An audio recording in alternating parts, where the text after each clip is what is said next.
Today I want to talk about impostor syndrome. It's something I feel a lot when I'm playing bass. Partly it's because I know enough about music to know my own limitations. I studied music from the ages of 11 to 22. I was a music major in college. But now I'm 49. I haven't made my living in music. Since 1996, I've been a web developer. I never completely stopped making music, but there have been some long gaps. I've never taken a single lesson on bass. My main instruments in high school and college were clarinet and saxophone. I taught myself bass in high school because I wanted to be Geddy Lee. So where does the imposter syndrome come in here? About 5 years ago, I joined a community band. There were already too many saxes, so when the regular bass player wasn't there for a couple of rehearsals, I decided to just bring my bass and give it a try. I had never really played bass in a jazz style before, but my general knowledge of music theory and my years of careful listening allowed me to fit into the role reasonably well. One of the sax players asked me to join a jazz rock band on bass, so I did. The next year, I took a chance and played bass in a pit orchestra for a community theater production. Then, last fall, the associate conductor of the community band asked me to sub for a gig with a big band he plays in. This group is a much higher caliber than anything I've done before, comprised almost entirely of music teachers and other professional musicians. I definitely felt out of my element, but I went for it.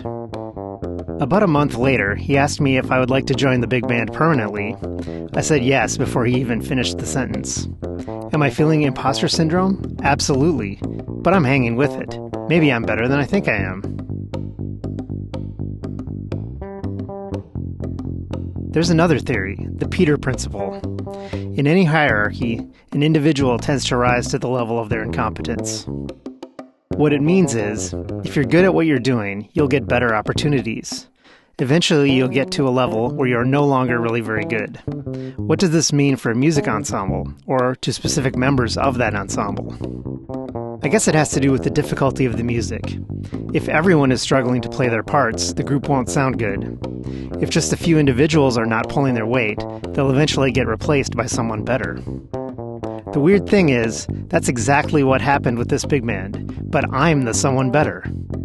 That means I really need to step up and pull my weight, because if I can replace someone, someone else can replace me. I've been making these videos for a while now, but I don't pretend to be an expert. I know there's a lot I don't know. I also know there's a fair bit I do know. I have something to share.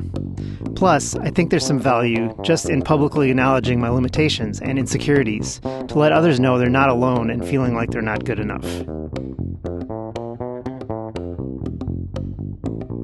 I just about did something very stupid to this expensive bass this weekend because I was swayed by, of all things, a negative comment on one of my YouTube videos.